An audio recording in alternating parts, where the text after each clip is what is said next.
கர்த்தருடைய பரிசுத்த நாமத்துக்கு மகிமை உண்டாகட்டும். கர்த்தர் நம்மளை எல்லாத்தையும் நேசித்து இந்த ராத்திரி கால நேரத்திலும் கூட கர்த்தர் அவர் வசனத்தைய பிரத்யேகமா அவங்க இயேசு கிறிஸ்துவோட வருகையோட அடையாளத்தை பத்தி மாதிரி கத்துக்கிற ஒரு பாக்கியத்தையே கர்த்தர் நம்மளுக்கு கொடுத்ததுக்காக நன்றி செலுத்துக்கிறேன். நாம கடந்த காலத்துல போன வாரத்துல நாம இயேசு கிறிஸ்துவோட மாதிரி வருகை பத்தி கொஞ்சம் அடையாளங்கள் பத்தி நாம கத்துக்கிட்டு இருக்கிறோம்.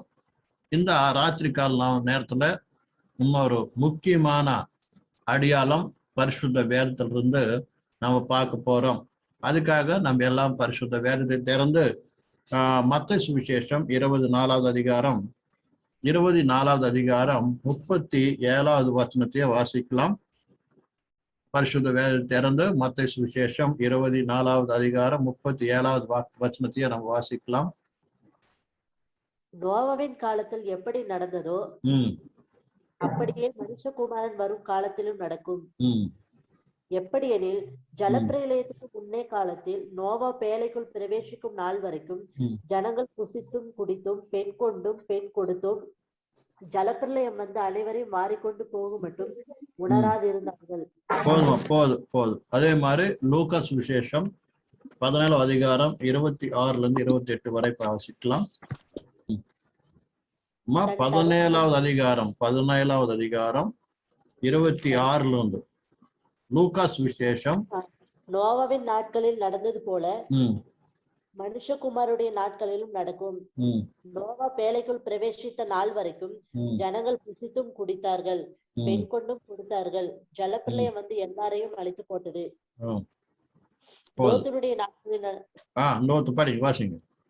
லோத்தினுடைய நாட்களில் நடந்தது போலவும் நடக்கும். ஜனங்கள் புசித்தார்கள், குடித்தார்கள், கொண்டார்கள், விற்றார்கள், நட்டார்கள், கட்டினார்கள். லோத்து சொதோமை விட்டு புறப்பட்ட நாளில் வானத்திலிருந்து அக்கினியும் கந்தமும் வர்ஷித்து எல்லோரையும் அழித்து போட்டது. போதுமா?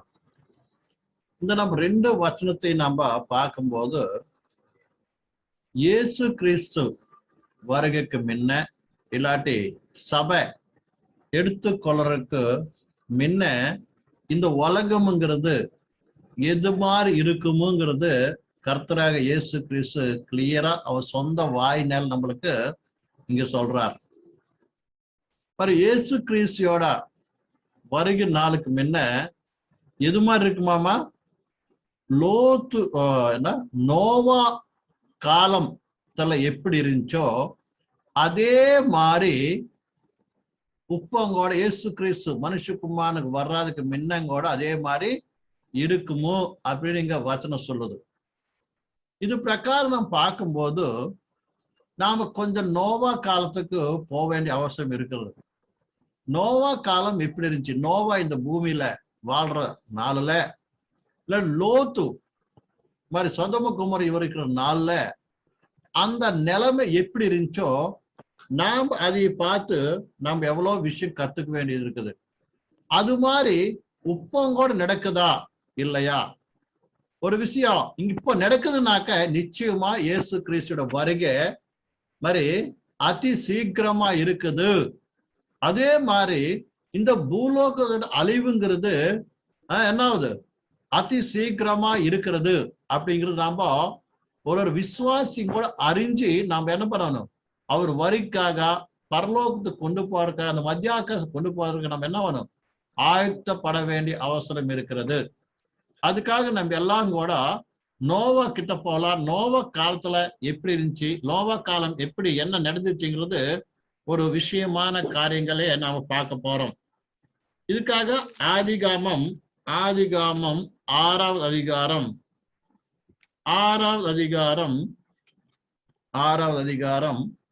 1வது வசனத்தையே வாசிக்கலாம்.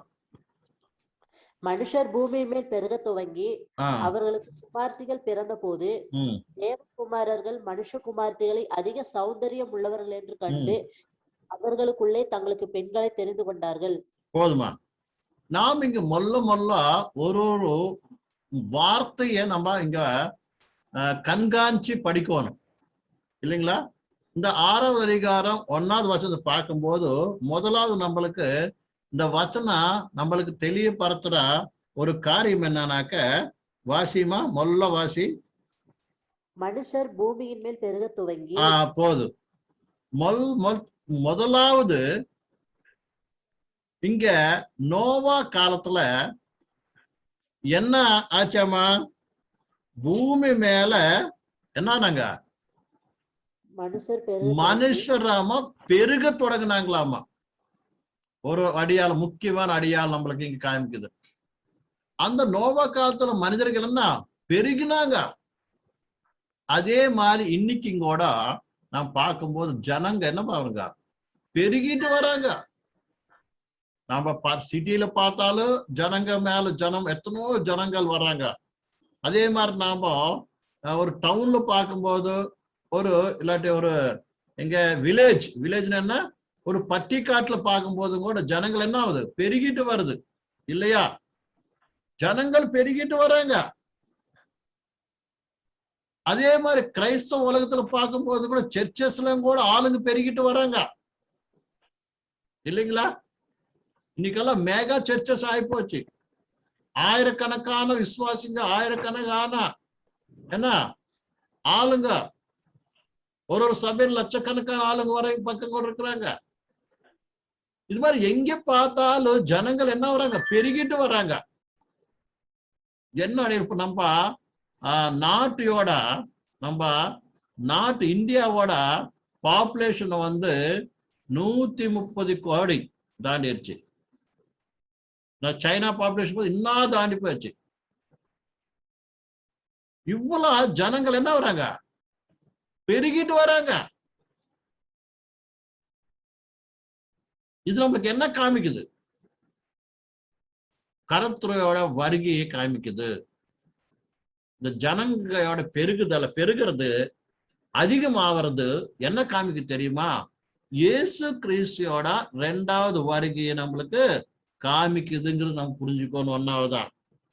2வது நாம வாசிக்கும் போது 2வது வசனத்தை பாருங்க. தேவகுமாரரா மனுஷர் குமாரத்திகளை அதிக சௌந்தரியம் உள்ளவர்கள் என்று கண்டு அவர்களுக்குள்ளே தங்களுக்கு பெண்களை தெரிந்து கொண்டார்கள். அவங்களுக்குள்ள பெண்களை தெரிந்து கொண்டார்கள். இங்க 2 ஜனங்களை பார்க்கிறோம்.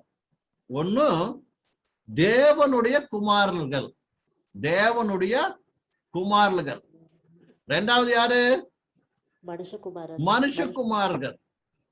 யார் இந்த தேவனுடைய குமாரர்?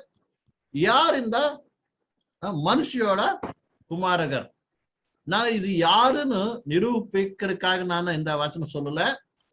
முக்கியமா வச்சன பிரகாரம் நாம ஆவியோட சம்பந்தமா நம்ம ஆலோசனை பண்ணும்போது, பரிசுத்த வேதத்துல நாம மனிதன் ஆதாமு இருந்து வந்த அந்த ஜெனரேஷன் என்ன தலைமுறை நாம் பார்க்கும்போது 2 ரகமான ஜனங்கள் நாம் பார்க்கிறோம். ஒண்ணு ஆதாம் பாவம் செஞ்சு ஏதேனு தோற்றிலிருந்து கர்த்தர் மேல வெளியே அனுப்பப்பட்ட பிறகு ஆதாமும் ஏவாளுக்கு என்ன பண்ணுங்க பிள்ளைங்க பிறந்தாங்க. அதுல முதலாவது நம்ம பார்க்கும்போது கயீனு, 2வது பார்க்கும்போது ஏபேல். 2 சந்தானம் பார்க்கிறோம். 2 பேர் பிறந்தாங்க. அது 2 பேரும் கூட 2 பேரு 2 விதமான மனசு உள்ளவங்களா பார்க்கிறோம். 2 ரகமான வாழ்க்கையை பார்க்கிறோம். 2 பேர்த்துக்குள்ள என்ன பார்க்கிறோம்? நாம 2 விதமான ஜனங்கள் வரது பார்க்கிறோம். 2 பேரும் ஜனங்கள் பார்க்கிறோம். நம்ம கயீனி பார்க்கும்போது அவரு ஒரு சரீர சம்பந்தமான ஒரு மனிதனா, ஏதோ பேருக்கு மாத்திரம் ஒரு கர்த்தர் கிட்ட வரவனா, பேருக்கு மாத்திரம் கடவுளை பிள்ளை மாறி நம்மளுக்கு நாம் பார்க்கிறோம். அவனோட வாழ்க்கையை, அவனோட காரியத்தை பார்க்கும்போது அதே ஆதாம் ஏவாளோட சந்தானத்திலிருந்து வந்தா. ரெண்டாவது யார் தெரியுமா? ஏபேல். ஏபேலும் உண்மையா கர்த்தரைய அறிஞ்சவனா, கர்த்தரோட சித்தத்தை அறிஞ்சவனா, கர்த்தர் சித்த பிரகாரமும் நடக்கிறவனா, அதே மாதிரி கர்த்தர் சித்த பிரகாரமும் அவரையோட வாழ்க்கைய சரியா நடத்துறோம்னா பாக்குறோம். அப்படின்னா ஒருத்தர் சரீர சம்பந்தமான மனிதனா இருக்கிறான், ஒருத்தர் ஆவிக்குரிய மனிதனா இருக்கிறான். ஐந்து அங்க நாம் பார்க்கும்போது இந்த ஆவிக்குரிய மனிதனாக ஏபேலிய இந்த கையின் என்ன பண்றான்? கொல்றான். அது மாதிரி ஏபேலு கொல்லப்பட்டு மறித்து விட்டான். வேணாலும் கையின் மாத்திரம் என்ன பண்றாரு? கர்த்தர் மூலமா சபிக்கப்பட்டு அவரு ஒரு இடத்துக்கு போய் அவரு கல்யாணம் வச்சுக்கிட்டு அவரோட சந்ததி என்ன பண்றாரு பிறகுறது நாம் பார்க்கிறோம். நம்ம ஆதிகாமத்துல 4வது அதிகாரத்துல நாம் பார்க்கும்போது இந்த கையினோட சந்ததியை நாம் பார்க்கும்போது இங்க வாசிக்கலாம். 4வது அதிகாரம் 16 வாசிக்கலாம். 14 வாசிக்கலாம். இன்று என்னை இந்த தேசத்திலிருந்து துரத்தி விடுகிறேன். நான் உமது சமூகத்துக்கு விலகி மறைந்து பூமி நிலையத்து அலைகிறவனாய் இருப்பேன். இங்க என்ன சொல்றாரு? அவருக்கே சொல்றாரு அவருடைய நிலைமை. நீ என்ன பண்ணல? உங்களோட சந்நிதியில இருந்து என்ன பண்ற? என்னை துரத்து அடிக்கிற நீ. நான் இந்த பூமி மேல அங்க இங்க திரிறவனா, அப்ப நிம்மதி சமாதானம் இல்லாத திரிறவனா என்ன பாரு? ஒரு தேச திம்மரியா, ஒரு நாடோடியா என்ன போறேன்னு சொல்லுறார். நெக்ஸ்ட் 17. காயின் தன் மனைவியை அறிந்தான். அவள் கர்ப்பவதியாகி ஏனோக்கை பெற்றான். அப்பொழுது அவன் ஒரு பட்டணத்தை கட்டி அந்த பட்டணத்துக்கு தன் குமாரனாகிய ஏனோக்குடைய பெயரை இட்டான். இங்க பார்க்கும்போது முதல் கையின் என்ன பண்றாரு? என்ன பண்றாரு? ஒரு பட்டணத்தை கட்டுறாரு. பட்டணம்னு அர்த்தம் என்ன? பட்டணத்துக்கு என்ன ஒரு என்ன சொல்லுவாங்க? வில்லேஜ் சொல்லுவாங்க. ஒரு ஊர் இல்ல, ஒரு பட்டிக்காடு. ஒரு பட்டிக்காடு ஒரு கிராமம். இதுக்கு ரெண்டுத்துக்கு இருக்கிற வித்தியாசம் என்ன? இன்னைக்கு நாளைக்கு கூட எத்தனோ பேரு பட்டிக்காட்டுக்குள்ள இருந்து இல்லாட்டி கிராமத்துக்குள்ள இருந்து எங்க போறாங்க தெரியுமா? என்ன பட்டணத்துக்கு போறாங்க. பட்டணத்தை கட்டுற அர்த்தம் என்னன்னாக்க ஒரு சுககரமான ஒரு வாழ்க்கை. அர்த்தம் என்ன? செல்வாக்குமான ஒரு வாழ்க்கை.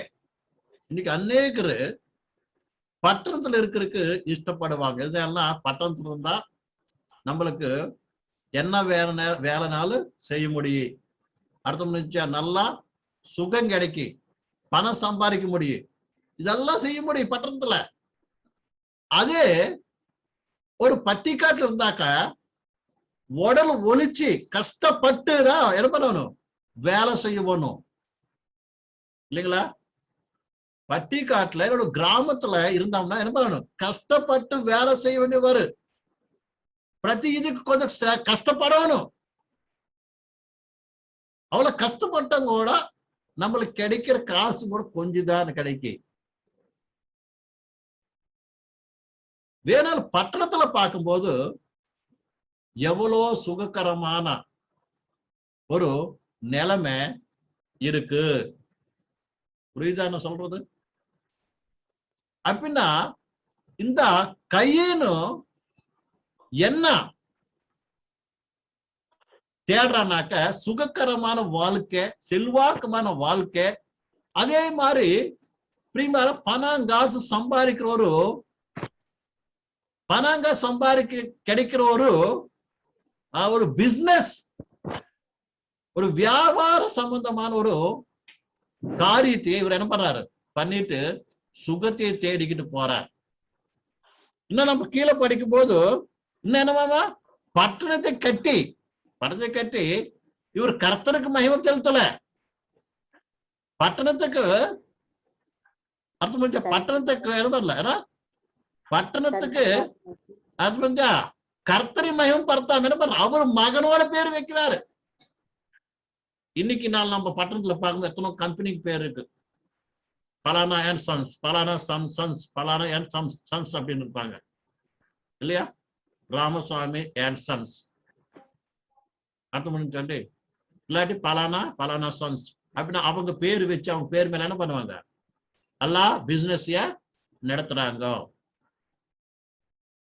இது மாதிரி சிட்டிக்கு என்ன பண்றாரு? அவரு பேரு வைக்கிறார். அப்படின்னா அவருக்கு அவர் என்ன தேடுறாரு? பெரிய பேரு, நல்ல பேரு, புகழ்ச்சி, இதெல்லாம் தேடுற ஒரு மைண்டு. அர்த்தம் இன்னும் கீழே பார்க்கும்போது இன்னும் கீழே படிங்க. 19வது வசனம், 20வது வசனம் படிங்க. ஆதாள் யாபாலை பெற்றால் அவன் கூடாரங்களில் வாசம் பண்ணுகிறவர்களுக்கும் மந்தை மேய்க்கிறவர்களுக்கும் தகப்பனானான்.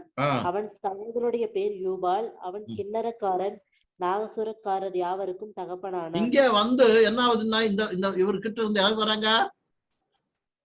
யார் வராங்க தெரியுமா? என்ன மியூசிக் சிஸ்டம் எல்லாம் வருது. மியூசிக் சிஸ்டம் எதுக்காகனாக்கா அது ஒரு உல்லாச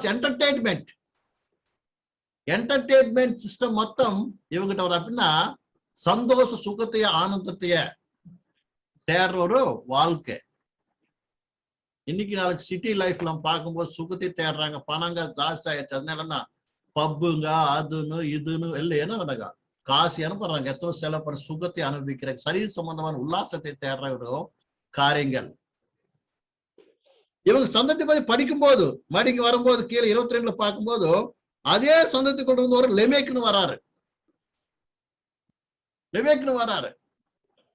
அவரு 2 பேருக்கு கல்யாணம் வைக்கிறாரு. அப்படின்னா என்ன சொல்லுவாங்கன்னாக்கா கர்த்தருக்கு விரோதமான மேரேஜ் சிஸ்டம் கூட எங்கிருந்து வந்துச்சு?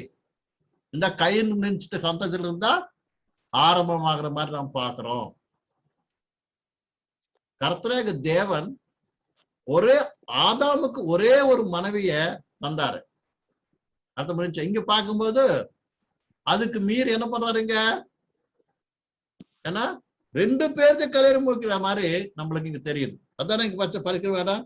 இங்க 23ல படிங்க. லாமேக்கு தன் மனைவிகளை பார்த்து நாம என்ன 22ல பார்க்கும்போது 2 பேர் இருக்கிற மாதிரி நம்ம பார்ப்போம். இங்க என்ன 22ல நம்ம 22 லாஸ்ட் பால் பார்த்தோம். 23 படிங்க. 23 19 லாமேக்கு 2 ஸ்திரீகளை விவாகம் பண்ணினான். அதுவும் இருக்குது. 23ல படிங்க. லாமேக்கு தன் மனைவிகளை பார்த்து, ஆதாளே சில்லாளே, நான் சொல்வதை கேளுங்கள். இங்க ஆதா சில்லா 2 பேர் மனைவி கல்யாணம் வச்சுக்கிறாங்க. இது பைபிள் அனுசாரம் கிடையாது. அர்த்தம் புரிஞ்சுங்களா? பைபிள் அனுசாரம் கர்த்த சித்தம் அனுசாரம் கிடையாது. ஒரே புருஷனுக்கு ஒரே மனைவிதான் கர்த்தரோட சித்தம். அதுக்கு மீறி பண்ணதுக்குன்னா அது கர்த்தருக்கு விரோதமான காரியம்.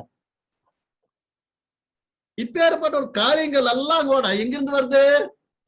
கையினோட சந்ததி. அப்படின்னா சரீர சம்பந்தமான சந்ததி, கர்த்தருக்கு விரோதமான காரியம் பண்ற சந்ததியா இந்த வம்சம் வருது. இதுதான் யாரைய மனுஷனோட குமாரனா நாம பாக்குறோம். ஏன்னா தேவனுடைய குமாரன் அர்த்தம் என்ன? நாம இதே 4வது அதிகாரம் 25, 26 பார்க்கலாம், வாசிக்கலாம். ஆதாம் தன் மனைவியை அறிந்தான். அவள் ஒரு குமாரனை பெற்று காயின் கொலை செய்த ஆபேலுக்கு பதிலாக தேவன் எனக்கு வேறொரு புத்திரனை கொடுத்தார் என்று சொல்லி அவனுக்கு சேத் என்று பெயரிட்டாள். சேத் என்று பெயர் வைத்தலாம். சேத்துக்கும் ஒரு குமாரன் பிறந்தான். அவனுக்கு ஏனோஸ் என்று பெயரிட்டான். அப்போ மனுஷர் கர்த்தருடைய நாமத்தை தொழுது கொள்ள ஆரம்பித்தார்கள். இங்க நாம் வாசிக்கிறோம் மாதிரி கர்த்தர் உண்மையா நேசிக்கிறார். மனிதனாக ஏபேல் கர்த்தருக்காக மரித்து விட்டான். அர்த்தம் புரிஞ்சுங்களா? அது பிற்பாடு ஆதாமுக்கு இன்னொரு மகன் பிறக்கிறார். ஆதாம் ஏவாளுக்கு இன்னொரு மகன் பிறக்கிறார். அவர் என்ன சேத்துங்கிற பேர் வைக்கப்படுறார். ரெண்டாவது ஏன்னா சேத்துக்கு யார் வராங்க? எனோஷுங்கிற ஒருத்தர் பிறக்கிறார். எனோஷ் பிறந்த பிற்பாடு இந்த எனோஷு கர்த்தருடைய நாமத்துல என்ன ஜெபம் பண்றது ஆரம்பம் ஆயிடுச்சு. அப்படின்னா கர்த்தரோட சம்பந்தமான ஒரு மனிதன், கர்த்தர் சித்தத்தைய தேடுற ஒரு சந்ததி, கர்த்தர் சித்த பிரகாரம் நடக்கிற ஒரு சந்ததி, கர்த்தரைய வணங்குற ஒரு சந்ததி, கர்த்தரைய பின்பற்ற ஒரு சந்ததி என்னாவது இங்க என்னாவது தெரியுமா? ஏபேல் மூலயமா இந்த ஏனோஷ் மூலயமா ஆரம்பமாகுது. அந்த ஏனோஷ்ல இருந்துதான் எத்தனையோ பேரு பரிசுத்தவான்கள் வந்த மாதிரி நாம் பார்க்கிறோம். அர்த்தம் புரிஞ்சுங்களா? இங்க ரெண்டு சந்ததி, ஒன்னும் தேவனுடைய சந்ததி, ஒன்னும் சரீர சம்பந்தமான சந்ததி. ரெண்டு சந்ததியும் கூட வரது நாம் பார்க்கிறோம். அர்த்தம் புரிஞ்சா? கயிறு சந்ததி பார்க்கும்போது அது சரீர சம்பந்தமான சந்ததி. அர்த்தம் புரியுதுங்களா? அந்த சரீர சந்தத்திலிருந்து மாதிரி யார் ஒருத்தரும் கூட கர்த்தரை தேடுறவங்க நம்மள கண் பார்க்க முடியாது, கையினோட சந்ததிய. புரியுதா? ரெண்டாவது இந்த ஏபேல் கர்த்தருக்காக இறந்த மறுப்போடு சேத்து மூலயமா வந்த சந்ததி ஒண்ணு இருக்குது.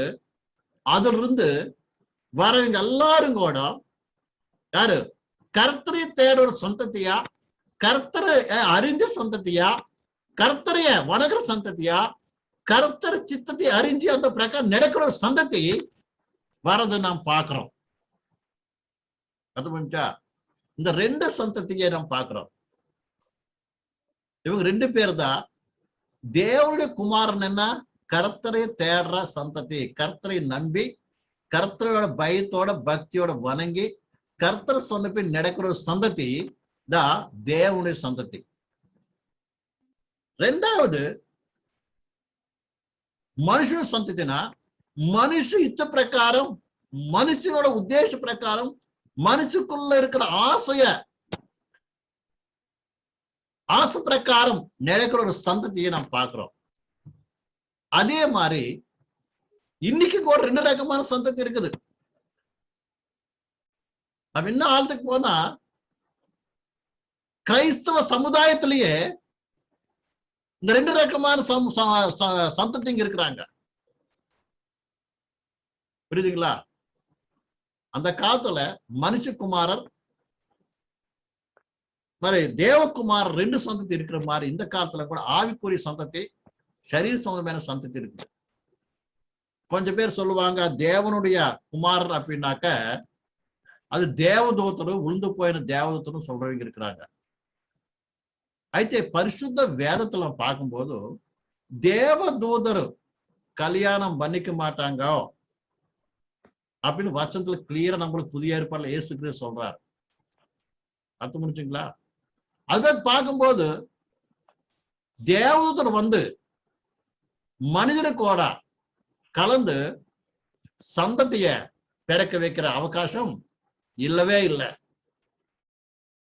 என்ன பரலோக தூதர் என்ன மனுஷனுக்கோட கலவ முடியாது.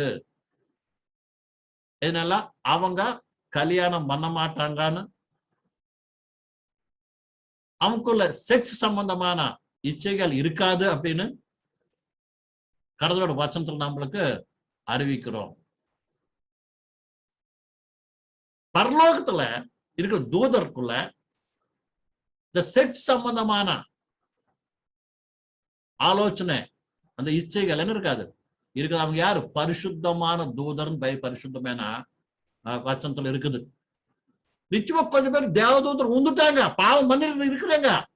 வேணா பாவம் எல்லாம் கூட கர்த்தர் ஒரு பக்கம் அடிச்சு வச்சிருக்கிறாருன்னு கர்த்தரோட வச்சனம் நம்மளுக்கு தெரிவிக்குது. அதனால அந்த கான்செப்ட் பிரகாரம் நாம இதைய பார்க்க முடியாது. இதனால வசனம் சொல்லுது, பரிசுத்தமான வேதம் பரிசுத்தாவி மூலமா எழுதப்பட்டது. ஆவிக்கூற சம்பந்தமான ஆலோசனைய பிரகாரம் நம்ம இதை அர்த்தம் புரிஞ்சுக்க வேண்டிய அவசரம் எவ்வளவு இருக்கிறது. புரியுது? இங்க நாம் பார்க்கும்போது 2 ரகமான சந்ததி நாம் பார்க்கிறோம். ஒண்ணு மனுஷனோட சந்ததி, அப்படி மனுஷனித்த பிரகாரம் நடக்கிற சந்ததி. அதே மாதிரி தேவகுமாரனான ஆவிக்குரிய சந்ததி நாம் பார்க்கிறோம்.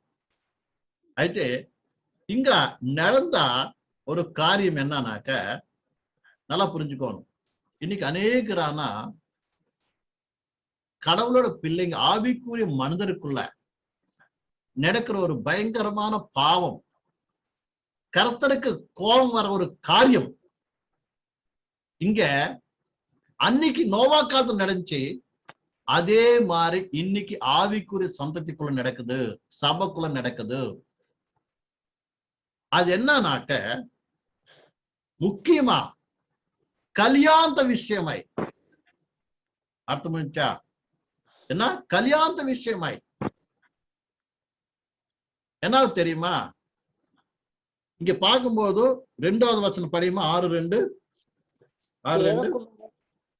தேவகுமாரர் மனுஷகுமாரத்திகளை அதிக சௌந்தரியம் உள்ளவர்கள் என்று கண்டு. இங்க தேவகுமாரர் அப்படின்னா ஆவிக்குரிய சந்ததி ஆன மனிதர்கள் அவன் கல்யாணம் மூச்சுக்கோன்னு நினைக்கும் போது அவங்க என்ன பாக்குறாங்க தெரியுமா? என்ன பாக்குறாங்க? மேல அழகு பாக்குறாங்க. இங்க என்ன பார்க்கும் போதுன்னா, குமாரத்துல என்ன பண்ணுங்க, படி வாசிங்க. அதிக சௌந்தரியம் உள்ளவர்கள் என்று அதிக சௌந்தரியம் உள்ளவர்களை பாக்குறாங்க. யாரு? யாருங்க? தேவகுமாரன் ஆவிக்குரிய மனிதர்கள். நான் இயேசு கிறிஸ்து நம்பி இருக்கிறேன், நான் மனம் திரும்பினவன், நான் பரிசுத்தா பெற்றிருக்கிறேன், நான் சபைக்குள்ள என்ன பண்றேன், கர்த்தரை என்ன பண்றேன், ஆராதிக்கிறேன், நான் கர்த்தரோட பிள்ளை அப்படின்னு நினைக்கிறவங்க வாலிபரே இல்ல, வாலிப பிள்ளைங்களே இல்ல, தாய் தாப்பனா இருந்தாலும் சரி, யாரா இருந்தாலும் சரி, என்ன பாக்குறாங்க? என்ன பாக்குறாங்க? மேல சௌந்தரியம் பாக்குறாங்க. எம்பட மகனுக்கு எப்படி இருக்கணும், வரப்போற மருமகன் எப்படி இருக்கணும், வரப்போற மருமகன் எப்படி இருக்கணும் அப்படின்னு மேலதான் பாக்குறாங்க. தப்பா அவங்க ஆவிக்குரிய வாழ்க்கை பத்தி அவங்க நம்ம பேர் என்ன பண்ற உணர்றது இல்ல. நான் ரட்சிப்பட்டிருக்கிறேன், லாடி எம்பட மகன் ரட்சிப்பட்டிருக்கிறான், லாடி எம்பட மகன் ரட்சிப்பட்டிருக்குது, நாங்க எல்லாரும் ரட்சிப்பட்டிருக்கிறோம், தேவ மனிதருக்கு நாம வாழ்றோம். அதுக்கு தகுந்த மாதிரி ரட்சிப்பட்டவரு பிள்ளை எம்பட வீட்டுக்கு வரணும், ரட்சிப்பட்டவரு பெண் பிள்ளைய நான் என்ன பண்ணானு கல்யாணம் முடிச்சுக்கோன்னு கர்த்தர் சித்த பிரகாரமா நான் மனம் திரும்புற மாதிரி அவங்க மனம் திரும்பி இருக்கணும். நான் ஞானஸ்தானம் எடுத்த மாதிரி அவங்க ஞானஸ்தானம் எடுத்திருக்கணும். நான் பரிசுத்தாய் பெற்றிருக்கிறேன், நான் அவங்க பரிசுத்தாய் பெற்றிருக்கணும். நான் எப்பேற்பட்ட ஆத்மீக வாழ்க்கையில கர்த்தருக்காக சம்பூர்ணமா ஒப்பு கொடுத்து பரலோக வரைக்காக நமக்கு இயேசு கிறிஸ்து வரைக்காக ஆயத்தமா இருக்கணும். அப்பேற்பட்ட ஒரு ஆவிக்குரிய பிள்ளைங்க என்ன பண்ணணும் வேணும் அப்படிங்கிறது இன்னைக்கு அநேகமான பரிசுத்தவான்கள்னு எண்ணப்படுறா பரிசு ஜனத்துக்குள்ள இல்ல, தேவனுடைய பிள்ளைங்கிட்ட இல்ல. அவங்களுக்கு வேண்டியது என்ன தெரியுமா? அவன் கண்ணுக்கு எது நல்லா தெம்பா தெரியுதோ அதுதான் வேணும். நல்லா அழகா இருக்கணும், படிச்சிருக்கணும், இல்லாட்டி காசு பணம் நினைச்சு இருக்கணும், இந்த ஆலோசனை பண்றாங்க. தப்பா ஆவிக்குரிய ஆலோசனை இல்லை. அப்படின்னா முக்கியமானது என்ன தெரியுமா? பிரத்யேகமானது. பிரத்யேகத்தை தமிழ்ல என்ன சொல்லுவாங்க? செப்பரேஷன். வேறுபாடான செப்பரேட்னா பிரித்தெடுக்கப்பட்ட தனித்துவம். இங்க செப்பரேஷன் ప్రత్యేకమబడిన ప్రత్యేకత తెలుగులో ప్రత్యేకత అనుభవం வேறுபட்டு இருக்கிற அனுபவம் வேறையா இருக்கிற அனுபவம் தனிப்பட்ட முறையில் தனிப்பட்ட முறையில கர்த்தருக்காக வாழ்றது அது உபதேசத்துல ஒரு முக்கியமான உபதேசம் அது அர்த்தம் புரிஞ்சா பரிசுத்த வேதாகத்துல இருக்கிற ஒரு உபதேசம் என்னன்னாக்க செப்பரேஷன் தனிப்பட்ட முறையில் இருக்கிறது இயேசு சொல்றாரு என்ன சொல்றாரு பிரியமானவர்களே நீங்க என்ன பண்ணணும் அப்போஸ்தலர் உபதேசம் என்ன சொல்ல தெரியுமா படிங்க ஒரு வஸ்கா அப்போஸ்தலர்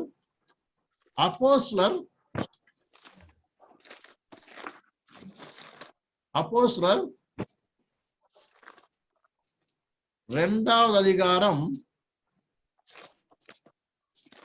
இருக்குதுல்ல 2வது அதிகாரம் 40வது வசனம். இன்னும் அநேக வார்த்தைகளாலும் சாட்சி கூறி மாறுபாடுள்ள இந்த சந்ததியை விட்டு விலகி இருக்கிறது என்ன இருக்கிறது விலகி இருக்கிற ஒரு அனுபவம். நீங்க விலகி இருந்து என்ன பண்ணணும் ரட்சிக்கப்படுங்க நாங்க வசனம் சொல்லுது. அதனால கர்த்தர் செப்பரேட்டா பாருங்க கர்த்தரைய பின்பற்ற கர்த்தரை தேடுற சந்ததிய பிரத்யேகமா இங்க எழுதி வச்சிருக்கிற 5வது அதிகாரத்துல மொத்த சந்ததிய 4வது அதிகாரத்துல முடிச்சுட்டாரு அந்த கையினோட சந்ததிய. இங்க அவருக்காக அவர் நாமத்துல யாரைத்தே ஜெபம் பண்றாங்களோ அவங்களுடைய சந்ததிய இங்க கர்த்தர் எழுதியிருக்கிறார். எங்கிருந்து சேத்துல இருந்து ஆதாமில் இருந்து என்ன இருக்குது சேத்துல இருந்து நோவா மட்டும் கூட கர்த்தரோட சந்ததி இங்க செப்பரேட்டா இருக்கிற மாதிரி நம்ம காண்கிறோம் வேறுபட்டு இருக்கிற மாதிரி நம்மளுக்கு தெரியுது. வேணும் ஒரு நாள் வந்துச்சு இந்த 2 சந்ததி என்ன ஆகுது ஒன்னா மாறுது. எது மூலியமா முக்கியமான கல்யாணம் மூலியமா. இன்னைக்கு நாளைக்கு எத்தனை பேர் வாலிப பிள்ளைகள் என்ன பண்றாங்க காலேஜுக்கு போறாங்க ஸ்கூலுக்கு போறாங்கன்னா அவன் கண்ணுக்கு தெம்படுறாங்க என்ன பண்றாங்க என்ன காதல் அப்படிங்கிற ஒரு வலையில விழுந்து அவனுக்குள்ள இருக்கிற அந்த பிரத்யேகத்தை என்ன பண்றாங்க அந்த வேறுபட்டு இருக்கிற வாழ்க்கை என்ன பண்றாங்க தோக்கடிச்சுக்கிட்டு எதுல போறாங்க நாசனத்துக்கு போறாங்க. கர்த்தர் நம்மளைய தனிப்பட்ட முறையில் இருக்கிறக்கா கர்த்தர் நம்மள என்ன பண்ணாரு தேர்ந்தெடுத்தார். பாருங்க லேவியர் 20வது அதிகாரம் 26வது வசனம் படிங்க. லேவியர் 20வது அதிகாரம் 26வது வசனம் 20-26. கர்த்தராகிய நான் பரிசுத்தராய் இருக்கிறபடியினாலே நீங்களும் எனக்கு ஏற்ற பரிசுத்தவான்களாய் இருப்பீர்களாக. என்னவாமா எனக்கு ஏற்ற பரிசுத்தவான்களா இருப்பீர்களாக. என்ன நீங்கள் என்னுடையவர்களாய் இருக்கும்படிக்கு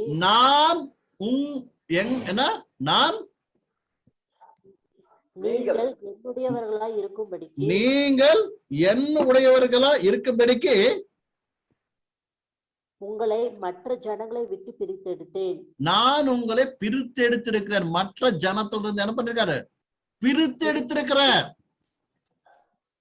பிரிச்சுட்டு உங்களைய கலக்கல. இங்க தெய்வகுமார்கள் என்ன வராங்க தெய்வகுமார் மனிதர் குமார் என்ன வராங்க பிரிக்கட்டு வேற இருக்கணும். இவங்க என்ன பண்றாங்க அவங்க மனசுக்கு கண் மாறி அவங்க கண்கள் பார்வைக்கு இஷ்டமா அந்த மாதிரி என்ன பண்றாங்க 2 பேர் ஒன்னா வராங்க.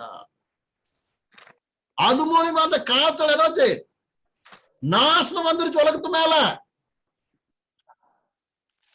அதே மாதிரி இன்னைக்கு சபையில் இருக்கிற பரிசுத்தவானுக்கு சபையோட அர்த்தம் என்ன? அர்த்தம் என்ன? சபைக்கு அசல் அர்த்தம் கிரீக்ல பார்க்கும்போது எக்லேசியா.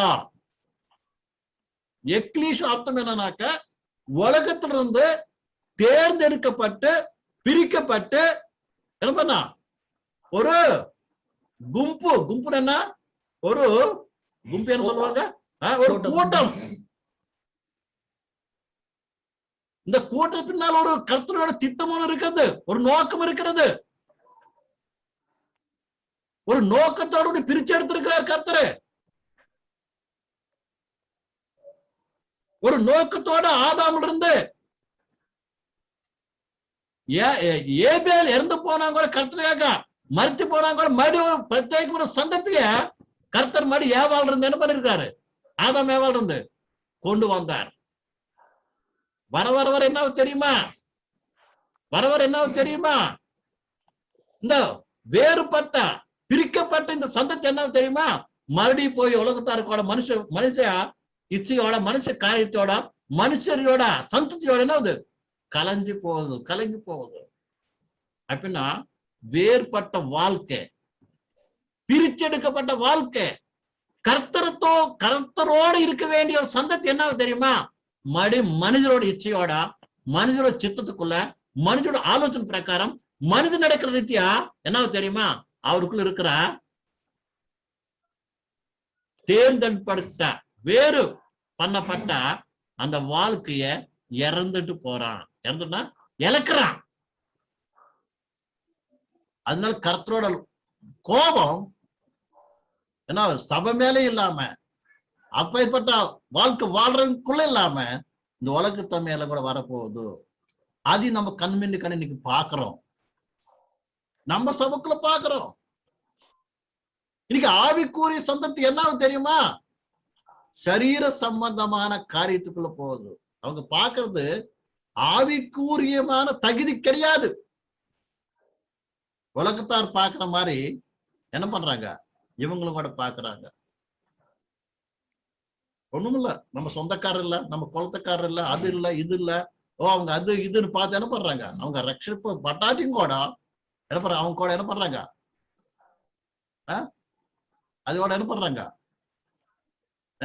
கல்யாணத்து விஷயம் என்ன பண்றாங்க? ஒன்னா ஆயிடுறாங்க.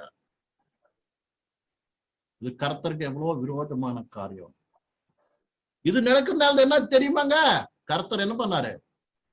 கர்த்தரை சொல்றாரு, நம்ம வரப்போற காலத்துல இந்த விஷயம் ஒன்னொன்னு வாசிட்டு வரல ஒன்னொன்னு.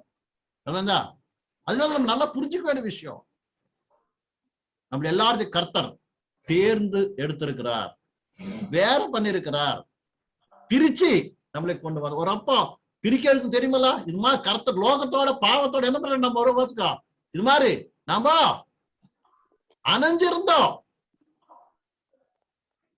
பின்னி போற இருந்தா அதுல இருந்து என்ன பண்ண? கர்த்தர் பின்னி நம்மளை என்ன பண்ணாரு? பிரிச்சு எடுத்தார். ஒரு முடி எது மாதிரி போட்டுருந்துச்சோ அது மாதிரி நம்ம அப்படிலாம் கூட பாவத்தோட லோகத்தோட என்ன பண்ணா முடி போட்டு வச்சிருந்த ஒரு கட்டப்பட்டு இருந்தோம். அப்பேற்பட்ட நிலைமையில இருந்த கர்த்தர் பிரிச்சு நம்மளை எடுத்தார். அதுக்காக எவ்வளவு கஷ்டப்பட்டு நம்மளை கொண்டு வந்தார் இயேசு கிறிஸ்து. இப்ப நம்ம என்ன பண்ண தெரியுமா?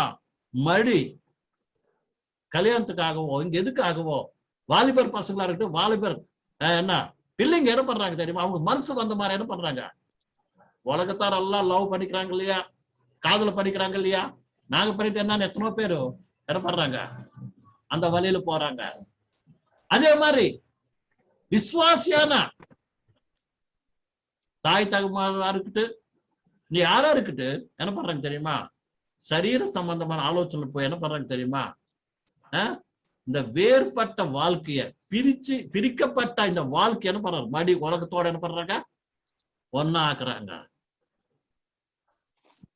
இதெல்லாம் இப்ப நாம அன்னைக்கு நோவா காலத்துல நடந்துச்சு, இன்னைக்கு நம்ம மத்திய நம்ம பாக்குறோம்.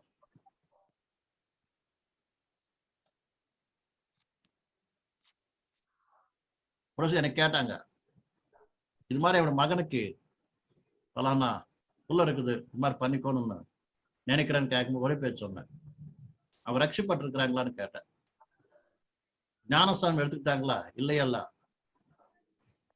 சரி, விசுவாசி அவிசுவாசி கல்யாணம் முடிச்சுக்கலாமா? அது எப்படிக்கு ஆகாது. சொந்தக்காரா இருக்கட்டும், பந்தக்காரா இருக்கட்டும், யாரா இருக்கட்டும் ரட்சிப்பட்டவங்களா இருக்கணும். ரட்சிப்பட்டவனுக்கு ரட்சிப்பட்ட மகளை தான் என்ன ஆகணும்? கல்யாணம் ஆகணும். ஒரு விசுவாசியை நாம் பார்க்க வேண்டிய தகுதி என்னக்க, நாம் எந்த ஆவிக்குரிய விஷயத்துல நாம எந்த தகுதியில் இருக்கிறோமோ அதுக்கு தகுந்தவங்க என்ன பண்ணணும்? நாம ஆலோசனை பண்ணணும். தப்பா இன்னொரு வாழ்க்கையில் போக முடியாது. அப்ரஹாம், நம்ம பேர் அப்ரஹாம் எடுத்துக்கிறாங்க. அப்ரஹாம் தம் சொந்தக்காரர்களுக்கு கல்யாணம் வச்சுக்கிட்டாரு இல்லையா அப்படின்னு நினைக்கிறாங்க. வேணா அசல் அப்ரஹாம் பார்த்து என்ன தெரியுமா? அப்ரஹாம் சொந்த பந்தம் பார்க்கல. என்ன பார்த்தா தெரியுமா? நான் எப்படி கர்த்தரையோட சத்தத்தை கேட்டு நான் எல்லாம் விட்டடிச்சிட்டு எப்படி நான் கர்த்தர் பின்னால வந்தனோ விசுவாசித்து, அதே மாதிரி எம்பட வீட்டுக்கு வர போறா என்ன மருமகளும் கூட அந்த வார்த்தை கேட்டு விசுவாசத்தோட என்ன பண்ணணும்? எம்பட வீட்டுக்கு வரணும் அவர் நினைச்சாரு. அங்க பார்த்து அதுதான். அதனால்தான் மகனை போறக்கும் அனுமதி கொடுக்கல. நான் வேற விஷயம் எதுக்கும் அனுமதி கொடுக்கல. அவன் அர்த்தம் முடிஞ்சா? அவர் பரிபூர்ணம் யார் மீது ஆதாரப்பட்டார் தெரியுமா? கர்த்தர் மேல ஆதாரப்பட்டார். அவர் சொன்ன வார்த்தை நாம் பார்க்கும்போது, எந்த கர்த்தராக தேவன் என்னை கொண்டு வந்தாரோ அதே மாதிரி அந்த நாட்டில இருந்து எனக்காக அதே விசுவாசம் இருக்கிறா என்ன பிள்ளை நம்மளோட வீட்டுக்கு வரணும். அவரில் இருக்கிற விசுவாசத்தை என்ன பண்றாரு? தகுந்த மாதிரி அவர் வீட்டுக்கு வர மருமகளை பத்தி என்ன பண்றாரு? யோசனை பண்றாரு. இது விஷயம் நம்ம அர்த்தம் புரிஞ்சுக்கொண்ட விஷயம். இங்க நம்ம வசனத்துக்கு வரலாம். அதனால்தான் இங்க முக்கியமா நாம் அறிய வேண்டியது என்ன தெரியுமா? அங்க பிரத்யேகத்தைய செப்பரேஷன் என்ன பண்ணாங்க தெரியுமா? இழந்து போயிட்டாங்க. செப்பரேஷன் என்ன? தனிப்பட்ட வாழ்க்கைங்கிறதைய என்ன பண்ணாங்க? அவங்க இறந்து போயிட்டாங்க. அதே மாதிரி இன்னைக்கும் கூட அநேகமான பரிசுத்தவான்கள், பரிசுத்த சபையில் இருக்கிறவங்க, ரட்சிப்பட்ட விசுவாசிங்க எதிர்பார்க்கறாங்க தெரியுமா? என்ன? லோகத்தோட கலந்து போறாங்க. செப்பரேட்டா வேறுபட்ட வாழ்க்கை இருக்க வேண்டிய விசுவாசி என்ன தெரியுமா? அவிசுவாசியோட கலந்து போயிடுறாங்க. அதுல நீங்க சொல்றாரு கர்த்தராக தேவன் என்ன பண்றாரு? மணி 20, 26 வாசிங்கம்மா. கர்த்தராகிய நான் பரிசுத்தராய் இருக்கிறபடியினாலே நீங்களும் எனக்கேற்ற பரிசுத்தவான்களாய் இருப்பீர்களாக. நீங்கள் என்னுடையவர்களாய் இருக்கும்படி உங்களை மற்ற ஜனங்களை விட்டு பிரித்தெடுத்தேன். பிரிச்செடுத்திருக்கிற எதனால? நீ எங்க சொந்தமா இருக்கணும். இயேசு கிறிஸ்து நம்மள எந்தக்கு தேர்ந்தெடுத்திருக்கிறா தெரியுமா? பிரிச்சார் தெரியுமா? அவரோட சொந்தமா இருக்கிறதுக்கோசரம், அவரோட சொந்தமா இருக்கிறதுக்கோசரம். இந்த விஷயத்தைய நம்ம எல்லாம் அறிஞ்சிக்கணும். 24 கூட படிங்க. 24வது வசனம். நீங்கள் அவர்கள் தேசத்தை சுதந்திரிப்பீர்கள் என்று உங்களோடு சொன்னேன். பாலும் தேனும் ஓடுகிற அந்த தேசத்தை உங்களுக்கு சுதந்திரமாக கொடுப்பேன். உங்களை ஜனங்களை விட்டு பிரித்தெடுத்த உங்கள் தேவனாய் கர்த்தர் நானே.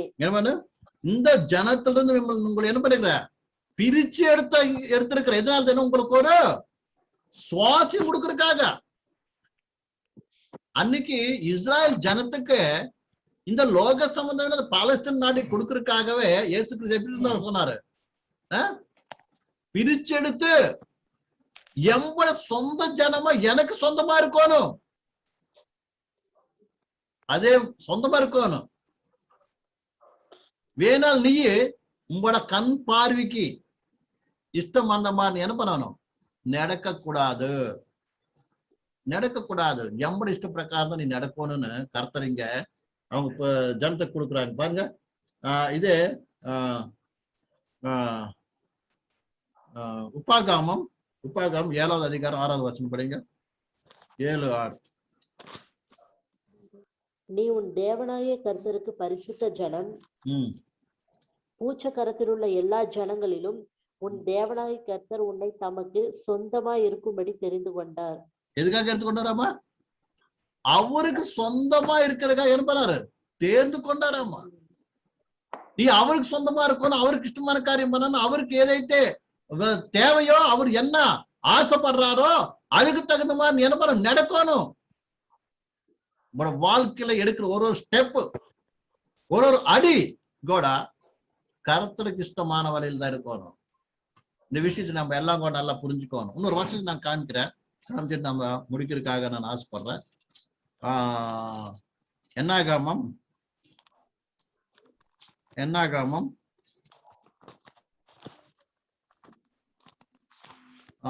15வது அதிகாரம் நம்பர்ஸ் சங்கியா காண்டமும் 15வது அதிகாரம் 39 படிங்க. நீங்கள் பின்பற்றி சோரம் போகிற உங்கள் இருதயத்துக்கும் உங்கள் கண்களுக்கும் ஏற்க நடவாமல் அதை பார்த்து கர்த்தரின் கற்பனைகளை எல்லாம் நினைத்து அவைகளின் படியே செய்யும்படிக்கு அது உங்களுக்கு தொங்கலாய் இருக்க வேண்டும். போதும். இங்க ஒரு கரெக்டா ஒரு வசனம் சொல்றாரு. என்ன வாசிமா மடி? நீங்கள் பின்பற்றி சோரம் போகிற நீங்கள் பின்பற்று நீங்கள் சோரம் போகிற பின்பற்று உங்க உறுதியத்துக்கும் உங்கள் கண்களுக்கும் உன் கண்களுக்கும் ஏற்ற நடவாமல் அடவாளன் அப்படின்னு அர்த்தம் என்ன? உங்களோட மனசுக்கு நினைச்ச மாதிரி, உங்களோட கண் பார்வைக்கு தகுந்த மாதிரி என்ன கூடாது, நீ நடக்க கூடாது. வேணா நான் சொன்னபடி, நான் எந்த வச்சனை கொடுத்து கட்டளை கொடுத்துருக்கிறனோ அது பிரகாரம் நீங்க என்ன பண்ணணும், நடக்கணும். அதே மாதிரி உங்களோட மனசுக்கு வந்த மாதிரியோ உங்களோட பார்வைக்கு தகுந்த மாதிரி நடக்க கூடாது. அங்க என்ன பண்றாங்க? பார்வைக்கு தகுந்த மாதிரி நடக்கிறாங்க. அதான் நான் பார்த்தோம் 6:1 ஆதிகாரம் 6:1 பாக்குறோம். எது பிரகாரம் நடக்கிறாங்க? மனசுக்கு நச்சுன மாதிரி நடக்கிறாங்க. கர்த்தர் சொல்ற அது பிரகாரம் நடக்கூடாது. நீங்க எப்படி நான் சொன்னபடி என்ன பண்ணணும், நடக்கணும் தான் கர்த்தராக தேவன் என்ன பண்றாரு, இங்க நம்மளுக்கு கத்து கொடுக்கிறார். முடிவில் நான் ஒரு வசனம் படிச்சுட்டு நான் ஜெபம் பண்றதுக்கு நம்ம இன்னும் போலாம். 2வது கொரிந்தியர் 6:18 நமக்கு எல்லாம் அறிஞ்ச வசனம் தான் இது. நான் வாசிச்சுட்டு போறேன். அவ்வளவுதானே? 14 படிங்க. 14 வாசிங்க. 14. அந்நிய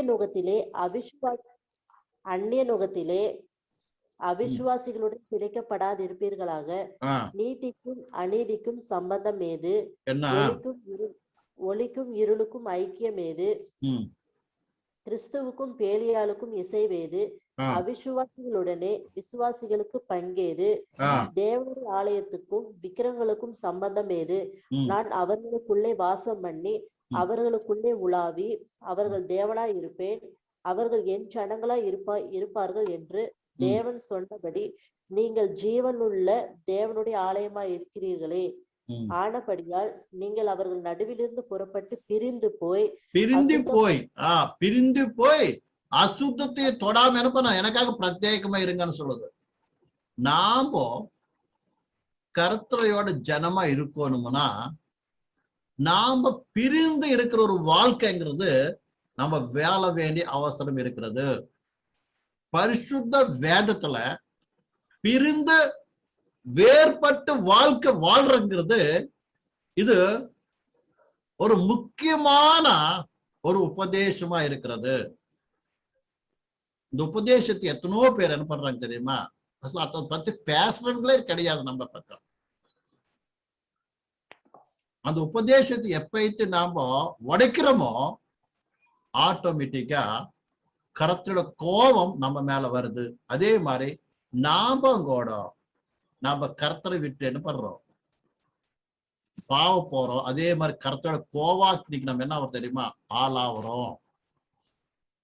அடுத்த விஷயத்துக்கு வரலாம். நோவா காலத்துல ஏன்னா அது மொட்டை அங்க அவங்க இழந்தது என்ன தெரியுமா? வேறுபட்ட வாழ்க்கை, பிரிந்து இருக்கிற வாழ்க்கை என்ன பண்ணாங்க தெரியுமா? இழந்துட்டாங்க. அர்த்தம் பண்ணிச்சா? அதே மாதிரி இன்னைக்கு அநேக பரிசுத்தவான்கள் இந்த பிரிந்து இருக்கிற வாழ்க்கை, செப்பரேஷன், பிரத்யேகமான ஜீவிதம் அப்படிங்கிறதைய இழக்கிறாங்க. இது கேவலம் கல்யாண விஷயம் இல்லைங்க, அநேக விஷயத்துல என்ன பண்றாங்க? இழக்கிறாங்க. அது நம்ம கண்மணிக்கான தெரியுற ஒரு அடையாளம். நோவாக்காது நடக்கிற மாதிரி இன்னைக்கும் நடக்குது. இதெல்லாம் கூட இயேசு கிறிஸ்து வரைக்கான ஒரு அடையாளம் என்று கர்த்தரை நம்மளுக்கு என்ன பண்றார்? சொல்லி கொடுக்கிறார். அதனால நோவாக்காது எப்படி நடந்துச்சோ அதே மாதிரி இன்னைக்கு கூட நடக்குது அப்படின்னு கர்த்தர் நம்மளுக்கான வச்சிருக்கிறார்.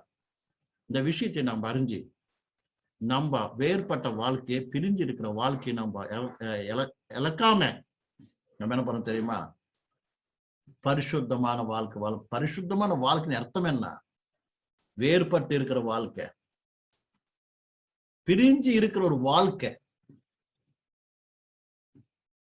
எது எது கர்த்தர் வேணாகிறாரோ அதுல இருந்து நம்ம என்ன பண்ணணும்? வேறுபட்டு வாழணும். அது எந்த விஷயமா இருக்கலாம். கர்த்தர் வசனம் என்ன சொல்லுது? எது வேண்டாங்கிறது, எதுல தூரமா இருக்க சொல்லுது, அது நம்ம என்ன பண்ணணும்? தூரம் ஆகுறது தான் ஒரு முக்கியமான என்ன வாழ்க்கை. இது இந்த கடைசி நாட்கள்ல இது பத்தி ஆலோசனை பண்றவங்க இல்லை. எத்தனோ பேர் இது என்ன பண்றாங்க? இழந்து போறாங்க, கலந்து போறாங்க, எல்லாருத்தனும் சம்மா போறாங்க. உலகத்தாருக்கும் விசுவாசிக்கு பரிசுத்த ஜனத்துக்கு என்ன வித்தியாசமே தெரிய மாட்டேங்குது. அது பேச்சுவார்த்தையில இருக்கட்டு, அவங்களுக்குள்ள வர ஆலோசனைகளா இருக்கட்டு, அவங்க நடக்கிற நடவடிக்கையா இருக்கட்டு, இல்லாட்டி அவங்க போடுற மேல் போடுற வேஷமா இருக்கட்டு, அவங்க ட்ரெஸ்ஸா இருக்கட்டு, எல்லாத்துல உங்களோட என்ன பண்றாங்க தெரியுமா? உலகத்தாருக்கு இவங்களுக்கு என்ன இருக்க மாட்டேங்குது? வித்தியாசம் இருக்க மாட்டேங்குது. இந்த உலகத்தாரையும் பார்த்து அவங்க மாதிரி நாங்க இருக்கோம்னு ஒரு ஆசை அவங்களுக்குள்ள வருது. அப்படி நடக்கிறாங்க. இதெல்லாம் கூட வேறுபட்ட வாழ்க்கை, பிரிக்கப்பட்டு இருக்கிற வாழ்க்கை இடறாங்க. அவங்க இழந்து போறாங்க. இது நம்ம மின்னுக்கானே பாக்குறோம். நம்ம கண் மின்னுக்கா நம்ம பாக்குறோம். நம்ம சபையில பாக்குறோம், அதே மாதிரி வெளி சபையில பாக்குறோம், உலகத்துல பாக்குறோம். இதெல்லாம் கூட இயேசு கிறிஸ்து வரைக்கான அடையாளம் என்று இயேசு கிறிஸ்து அவரே அவர் வார்த்தை மூலம் நம்மளுக்கு சொல்றாரு. இதெல்லாம் கூட இயேசு கிறிஸ்துவோட வரைக்கான ஒரு என்ன அடையாளம். நாம் இந்த அடையாளத்தை பார்க்கும்போது நாம் அவங்க மாதிரி இல்லாம கர்த்தரோட எது நம்மளை எப்படி பிரிச்சு எடுத்தாரோ அந்த பிரிக்கப்பட்ட ஒரு வாழ்க்கைய நாம காத்து கொண்டு அவர் வரைக்காக என்ன பண்றோம்? எதிர்பார்க்கிற அவசரம் நம்மளுக்கு எல்லாத்துக்கு இருக்கிறது. இந்த விஷயத்தை நம்ம அறிஞ்சு நம்ம கர்த்தருக்கு நம்ம வாழ்க்கை ஒப்பு கொடுத்து ஒரு பிரிக்கப்பட்ட வாழ்க்கையை, ஒரு பிரத்யேகமான வாழ்க்கை வாழ்ந்து அவருக்கு எதிர்பார்க்கலாம். கர்த்தர் இந்த வசனத்தைய ஆசீர்வதிப்பாராக. எல்லாம் கண்களை மூடி ஜெபம் பண்ணிக்கலாம். Hallelujah, praise the Lord. Hallelujah, praise the Lord, praise the Lord, praise the Lord, praise the Lord, praise the Lord. Hallelujah. Thank you, Lord. Hallelujah, praise the Lord. Hallelujah. ஸ்தோத்திரம். ஏசப்பா நன்றி செலுத்துகிறோம். Hallelujah. இந்த ராத்திரி கால நேரத்துல கர்த்தாவே வரைக்காக ஒரு அடையாளத்தை பற்றி கத்துக்கிறதுக்காக கொடுத்தா நல்ல வாய்ப்புக்கு நன்றி செலுத்துக்கிறோம். ஏசப்பா ஸ்தோத்திரம். எங்களை எல்லாத்தையும் கர்த்தாவே இந்த உலகத்துல இருந்த எங்களைய பிரிச்சு எடுத்து உனக்காக கர்த்தாவே ஒரு பரிசுத்த ஜனமா எங்களை ஆக்கி இருக்கிறீங்க. அதே மாதிரி ஆதி காலத்துல கர்த்தாவே ஆதாம் ஏவாள் இருந்து உனக்காக ஒரு பிரத்யேகமான ஜனத்தை நீங்க தேர்ந்தெடுத்திருக்கிறீங்க. வேணால் அந்த ஜனம் கர்த்தாவே காலா போக்கைய அனுசரித்து ஒரு சரீர சம்பந்தமான சந்ததியோட கலந்து போன மாதிரி ஒரு வச்சனம் நம்ம எங்களுக்கு தெரிவிக்குது கர்த்தாவே. அது மூலியமா இந்த பூலோகத்து மேல கர்த்தாவே பயங்கரமான இந்த ஜலப்பிரளயத்து மூலியமா இன்னைக்கு நாசனமாக்கி கர்த்தாவே. அதே மாதிரி இன்னைக்கு சபையில கர்த்தாவே நீங்க தேர்ந்தெடுத்த பரிசுத்தனம் கர்த்தாவே உலகத்தார் மாதிரி உலகத்தை பார்த்து கர்த்தாவே அவங்க மாதிரி அவங்க கூட கலந்து போறாங்க கர்த்தாவே. இப்பேற்பட்ட ஒரு ஸ்திதி எனக்கு பார்க்கும்போது அன்னைக்கு நோவா காலத்துல கர்த்தாவே வந்த நாசனம் மாதிரி இந்த உலகத்து மேல வரப்போகுது கர்த்தாவே. தயவு செஞ்சு நாங்க அது மாதிரி உலகத்துல கலராம கர்த்தாவே. நீங்க எங்களை கர்த்தாவே உங்களுக்காக தேர்ந்து கொண்டு பிரிச்சு எடுத்திருக்கிறீங்க. அதனால பரிசுத்தமான சந்ததியா உனக்காக வாழ்றதுக்காக உனக்காக எதிர்பார்க்கிறவர் இல்லைங்களா? பரிசுத்தாக நிறைய எல்லாத்தையும் ஆழ்த்தப்பட்டேன் கர்த்தாவே. எல்லாத்தையும் ஆழ்த்தப்பட்டீங்க கர்த்தாவே. உங்க வரிக்கா கர்த்தாவே எதிர்பார்க்கிற அனுபவத்தைய கொடுங்க. பரிசுத்தமான வாழ்க்கைய என் கொடுங்க. நாங்க எங்க பார்வைய கண் பார்வைய அனுசரித்து எங்க மனசைய அனுசரித்து நடக்காம எங்களை நாங்க ஒரு வேறுபட்ட ஒரு வாழ்க்கையை வாழ்ந்து உனக்காக நாங்க பரலோக சம்பந்தமான பிள்ளைங்களா நீ வரும்போது எடுத்துக்கொள்ளப்பட சந்ததியா இருக்கிறதுக்காக எங்களை ஒரு தொற்றிய ஆயத்தப்படுத்த கர்த்தாவே. ராஜ்யக்கான வச்சனத்தை கேட்கிற ஒரு உங்களை பிள்ளைங்களை பெறப்பட்ட அனுபவத்தில் நடக்க வைங்க, ஆயத்தப்படுத்துங்க கர்த்தாவே. சித்தமானார் வரத வாரத்துல திரும்பி கலந்து கொண்டு கர்த்தாவே உங்களைய ஒரு வச்சத்து மூலியமா எங்களை நாங்க பரிசுத்தப்படுத்த ஆயத்தப்படுத்த ஒப்பு கொடுங்க கர்த்தாவே. ராஜ்யக்கல்ல எல்லாத்தையும் ஒப்பு கொடுத்தோம் கர்த்தாவே. சகல மகிமை உங்களுக்கு உண்டாகட்டும். இயேசு நாமத்துல கேட்கும் நல்ல பிதாவே, ஆமென். நம்ம கர்த்தராகிய தேவனுடைய அன்பும் குமார இயேசு கிறிஸ்து கிருபையும் பரிசுத்தாத்மையுடைய ஐக்கியம் நம்ம கூட எப்போதும் அவர் வருகை பர்யந்தம் நம்மளுக்கு துணையா இருந்து நடக்க வைப்பதாக. ஆமென், ஆமென். எல்லாத்தையும் கூட இயேசு கிறிஸ்து நாமத்துல நன்றி சொல்லுவார்.